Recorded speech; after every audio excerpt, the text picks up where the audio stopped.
देवकीनंदन कृष्णं जगदानंदकारकं भुक्तिमुक्तिप्रदं वंदे माधवं भक्तवत्सलम।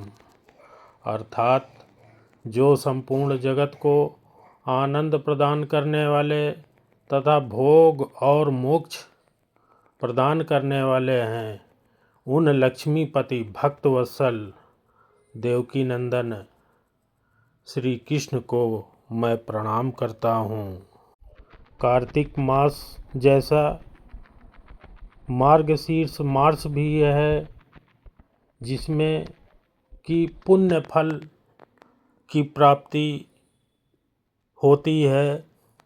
और मार्गशीर्ष मास में प्रातः स्नान की महिमा, तिलक धारण करने की महिमा, गोपी चंदन महात्म्य की महिमा और विशेषकर तुलसी माला का क्या महत्व है, भगवत पूजन का विधान क्या है और इस मार्गशीर्ष मास में शंख की क्या महिमा है, इसके बारे में हम आज जानेंगे और अच्छी तरीके से इसके बारे में जानकर अपने जीवन में हम इसको उतारेंगे, ताकि इस पवित्र मार्गशीर्ष मास हमारे लिए पुण्य और धन सभी प्रदान करे। एक बार की बात है कि भगवान श्री कृष्ण श्वेतद्वीप में सुख से विराजमान थे। उस समय ब्रह्मा जी अचानक वहाँ पहुँचे और उन्होंने पूछा, हे ऋषिकेश, आप संपूर्ण जगत को धारण करने वाले हैं, आपके नामों का श्रवण और कीर्तन परम पवित्र है। आपने पहले यह कहा है कि मासा नाम मार्ग शीर्षो अहम, अर्थात महीनों में मैं मार्ग शीर्ष हूँ। इस बारे में कुछ हमें बताइए। तब भक्तवत्सल भगवान बोले कि जो कोई पुण्य करने वाला मेरा भक्त है, उसको मार्गशीर्ष मास का व्रत अवश्य करना चाहिए, क्योंकि यह मेरी प्राप्ति कराने वाला महीना है। मार्गशीर्ष मास मुझे सदैव प्रिय है। जो मनुष्य प्रातःकाल उठकर विधि पूर्वक इस महीने में स्नान करता है, उस पर मैं संतुष्ट होकर अपने आप को भी उसको समर्पित कर देता हूँ। इसका उदाहरण हे ब्रह्मा जी मैं आपको देता हूँ। पृथ्वी पर महात्मा नंदगोप सर्वत्र विख्यात थे। उनके रमणीय गोकुल में सहस्रों गोप कन्याएं थी। उन सब का चित्त मेरे स्वरूप में लग गया था। तब मैंने उन्हें मार्गशीर्ष में स्नान करने की सलाह दी थी। उन्होंने उस समय प्रतिदिन प्रातःकाल विधि पूर्वक स्नान और पूजन किया, हविष्यांत भोजन किया और अपने इष्ट देव को नमस्कार किया। इस प्रकार विधि पूर्वक मार्गशीर्ष व्रत का पालन करने से मैं उन पर बहुत प्रसन्न हुआ और वरदान स्वरूप मैंने अपने आप को ही उन्हें अर्पित कर दिया। अतः सब लोगों को मार्गशीर्ष व्रत की विधि का पालन अवश्य करना चाहिए।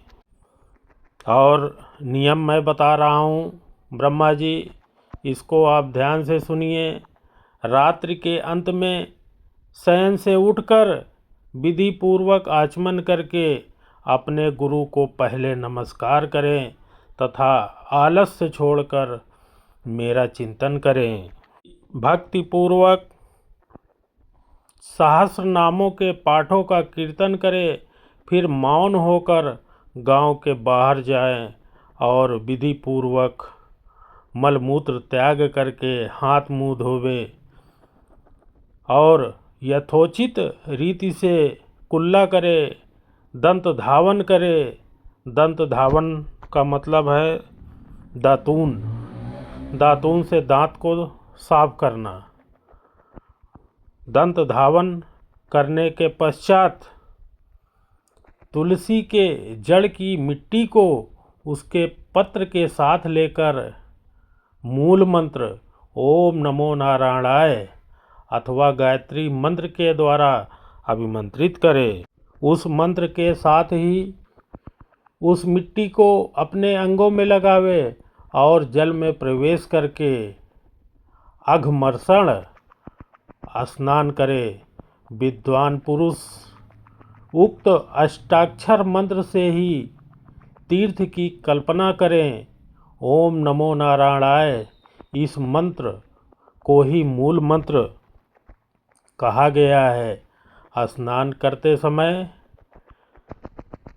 ये मंत्र जो मैं आपको बता रहा हूँ, इस मंत्र से गंगा जी का ध्यान करें। मंत्र है विष्णुपाद प्रसूतासि वैष्णवी विष्णु देवता त्राहि नमस्तमघाद अस्मादा जन्म मरणांतिकात। अर्थात हे गंगे, तुम भगवान विष्णु के चरणों से प्रकट हुई हो, इसलिए तुम वैष्णवी हो। श्री विष्णु ही हमारे देवता हैं। तुम जन्म से लेकर मृत्यु पर्यंत सभी पापों से मेरी रक्षा करो। इस प्रकार 7 बार मंत्र को जप कर हाथ जोड़कर तीर्थ जल को प्रणाम करें और 3, 4, 5 या 7 बार जल में गोता लगावें। तत्पश्चात जो मिट्टी आपने पूर्व में लिया था, अभिमंत्रित करके उसका शरीर में लेप करें तथा नहावें और मृतिका को शरीर पर लगाते समय यह मंत्र अवश्य पढ़ें।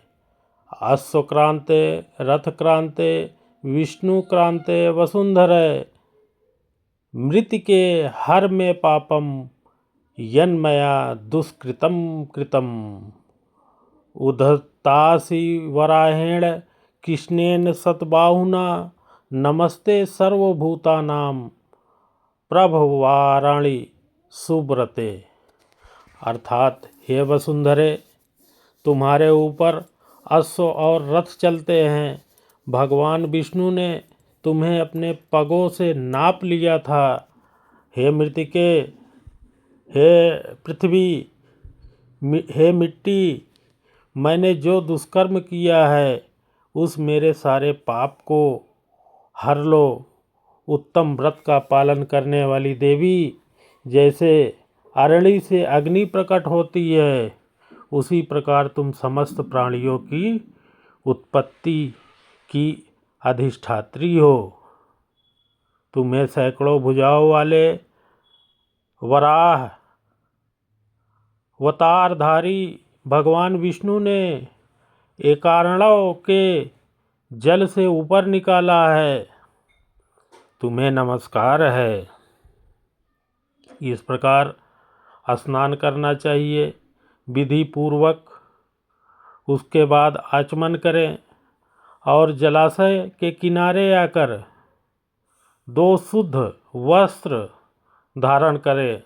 तत्पश्चात पुनः आचमन करके देवताओं को, पितरों को तथा ऋषियों को तर्पण करके खोले हुए वस्त्र को निचोड़ें। तदंतर पुनः आचमन करके धोती, वस्त्र, से अपने को आच्छादित कर तीर्थ की शुद्ध मृतिका को हाथ में लें और उस वक्त मंत्र से ही अभिमंत्रित करके, जो पहले मंत्र मैंने आपको बताया उसी से अभिमंत्रित करके, उसके द्वारा वैष्णव पुरुष ललाट आदि अंगों में ऊर्ध्व पुंड धारण करें। ललाट में तिलक लगाते समय ओम केशवाय नमः, ओम केशवाय नमः, ओम केशवाय नमः 3 बार बोलते हुए भगवान केशव का चिंतन करें। इसी प्रकार से उदर में नारायण नारायण नारायण नारायण कहते हुए करें। वक्ष स्थल में माधव माधव माधव कहते हुए करें। कंठकूप में गोविंद गोविंद गोविंद कहते हुए करें। दाहिनी कुक्ष में विष्णु विष्णु विष्णु कहते हुए करें। दाहिनी भुजा में मधुसूदन मधुसूदन मधुसूदन कहते हुए करें। कानों के मूल भाग में त्रिविक्रम त्रिविक्रम त्रिविक्रम कहते हुए करें। वाम पार्श्व में वामन वामन वामन कहते हुए करें। बाईं भुजा में श्रीधर श्रीधर श्रीधर कहते हुए करें। पीठ में पद्मनाभ पद्मनाभ पद्मनाभ कहते हुए करें। गर्दन के पीछे दामोदर दामोदर दामोदर कहते हुए करें। और मस्तक में भगवान वासुदेव का न्यास एवं चिंतन करें। इस प्रकार भगवान विष्णु के 100 लोक की सिद्धि के लिए नित्य ऊर्ध्व पुंड धारण अवश्य करना चाहिए। जो द्वारका की मृतिका को हाथ में लेकर, द्वारका जो कि आज गुजरात में है, जो द्वारका की मृतिका को हाथ में लेकर उससे प्रतिदिन अपने ललाट में ऊर्ध्व पुंड करता है, उसके द्वारा किए जाने वाले सतत कर्मों का फल करोड़ों गुना हो जाता है। ललाट में गोपी चंदन का तिलक करने से मनुष्य अपने कर्मों का अक्षय फल प्राप्त करता है। जो ब्राह्मण गोपी चंदन का सुंदर ऊर्ध्व पुंड प्रतिदिन अपने ललाट में धारण करता है, वह मेरे धाम में स्थित होता है और मैं लक्ष्मी जी के साथ उसके घर में सदैव निवास करता हूँ। मृत्युकाल में जिसकी भुजाओं में, ललाट में, हृदय में और मस्तक में गोपी चंदन लगा होता है, वह मुझ लक्ष्मीपति के लोक में जाता है। जिसके ललाट में गोपी चंदन विद्यमान है, उसको मेरे प्रभाव से ग्रह, राक्षस, यक्ष, पिशाच, नाग और भूत आदि पीड़ा नहीं देते हैं। हे चतुरानन, मेरा प्रिय करने के लिए तथा अपने कल्याण और रक्षा के लिए मेरा भक्त प्रतिदिन सायंकाल और प्रातः काल मेरी पूजा और होम में एकाग्रचित होकर ऊर्ध्वपुंड धारण करे। ऊर्ध्वपुंड संसार बंधन का नाश करने वाला होता है। अब मैं तुलसी काष्ठ की माला का महत्व बताता हूँ। जो तुलसी काष्ठ की माला मुझे भक्तिपूर्वक निवेदन करके फिर प्रसाद स्वरूप से उसको स्वयं धारण करता है, उसके पातकों का नाश हो जाता है और मैं उस पर सदैव और सदैव प्रसन्न रहता हूँ। जिसके घर में तुलसी का काष्ठ अथवा तुलसी का हरा सूखा पत्ता रहता है, उसके घर में कलयुग का पाप नहीं फैलता। इसलिए तुलसी की माला को प्रयत्नपूर्वक ही धारण करना चाहिए। पद्माक्ष और आंवले की माला भी भक्तिपूर्वक मुझे निवेदन करके धारण की जाए तो वह भी उत्तम फल देने वाली होती है। रत्नमय सिंहासन की भावना करके उसके ऊपर अष्टदल कमल का चिंतन करें। उसके प्रत्येक दल में ओम नमो नारायणाय अष्टाक्षर मंत्र का जाप करें और लिखें। उस कमल पर बैठे हुए कोटि कोट चंद्रमा के समान कांतिमान मुझ चतुर्भुज विष्णु का ध्यान करें। उस समय मेरे हाथों में महान पद्म, शंख, चक्र और गदा सुशोभित रहती है। नेत्र विकसित कमल दल के समान विशाल हैं। विग्रह समस्त शुभ लक्षणों से लक्षित हैं। वक्षस्थल में श्रीवत्स चिन्ह और कौस्तुभ मणि शोभा पा रहे हैं। कटि प्रदेश में पीतांबर शोभायमान है और यह मेरा दिव्य स्वरूप अलंकारों से अलंकृत, दिव्य चंदनों से चर्चित, दिव्य पुष्पों से सुशोभित तथा तुलसी के कोमल दल और वनमाला से विभूषित है। मेरी अंग कांति करोड़ों प्रभातकालीन सूर्यों के समान उद्भासित होती रही है और हमेशा होती रहेगी। मेरे समस्त शुभ लक्षणों से संपन्न दिव्य स्वरूपा महालक्ष्मी जी भी विराजमान है। इस प्रकार मेरा ध्यान करते हुए एकाग्र चित्त होकर जो मेरे मंत्र का यथाशक्ति 1000 या 100 बार जप करे, पहले मानसिक पूजन करके फिर पूजन सामग्रियों द्वारा विधि पूर्वक बाह्य पूजा करे। मेरा स्मरण करके पूजन में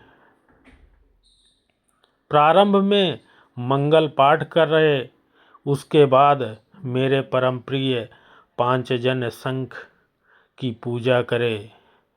शंख पूजन में निम्नांकित मंत्रों का उच्चारण करते हुए प्रार्थना करें। मंत्र इस प्रकार है।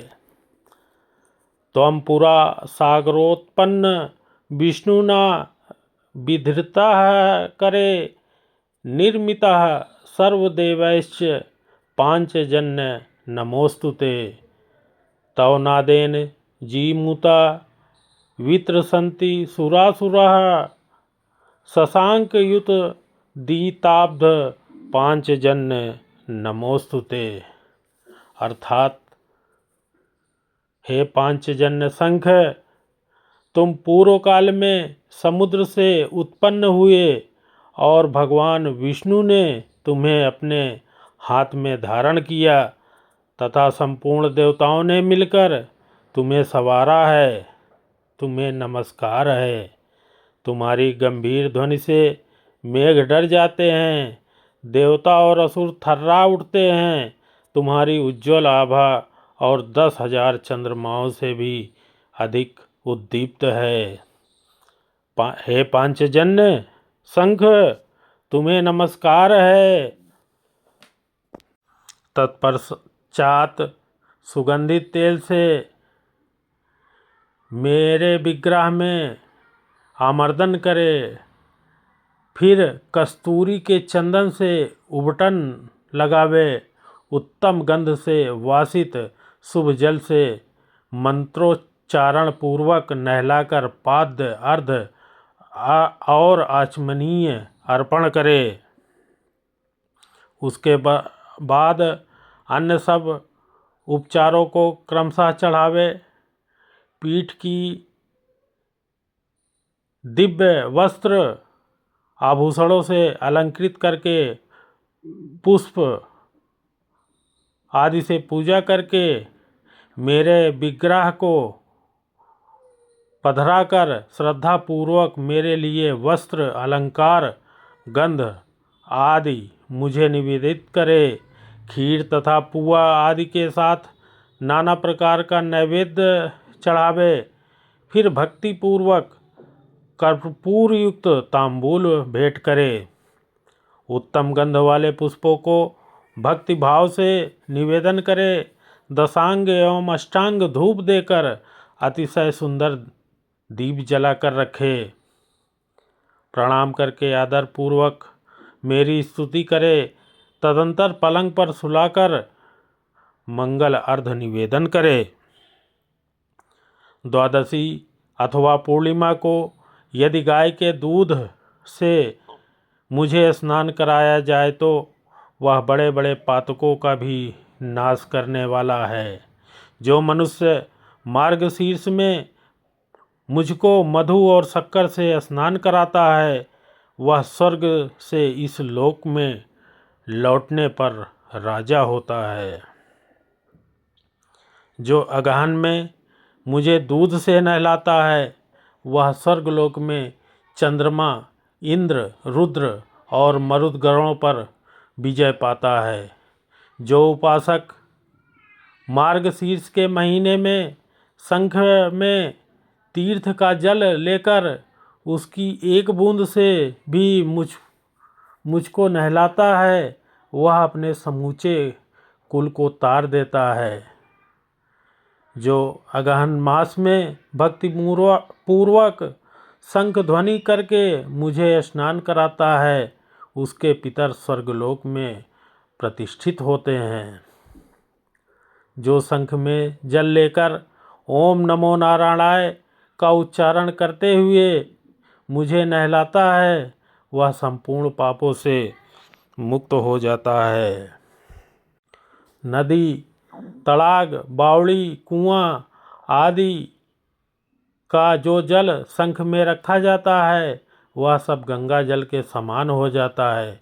जो वैष्णव मेरे चरणोदक को शंख में रखकर अपने मस्तक पर धारण करता है वह तपस्वी मुनियों में सबसे श्रेष्ठ है। तीनों लोकों में जितने तीर्थ हैं वे सब मेरी आज्ञा से शंख में निवास करते हैं इसलिए शंख श्रेष्ठ माना गया है। जो शंख में फूल, जल और अक्षत रखकर मुझे अर्घ देता है उसे अनंत पुण्य की प्राप्ति होती है। जो वैष्णव मुझको मेरे मस्तक पर शंख का जल घुमाकर उसे अपने घर को सींचता है उसके घर में कोई अशुभ नहीं होता है। बाजों के उच्च स्वर और गीत कीर्तन आदि के मंगलमय शब्दों के साथ जो भक्तिपूर्वक मुझे स्नान कराता है वह जीवन मुक्त हो जाता है। तो ये रहा मार्गशीर्ष मास में प्रातःकाल स्नान की महिमा, स्नान की विधि, तिलक धारण, गोपी चंदन का महत्व, तुलसी माला का महत्व, भगवत पूजन का महत्व और शंख की महिमा।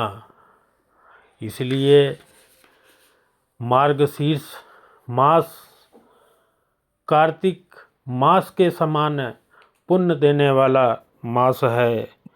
यह अभी शुरू होने वाला है।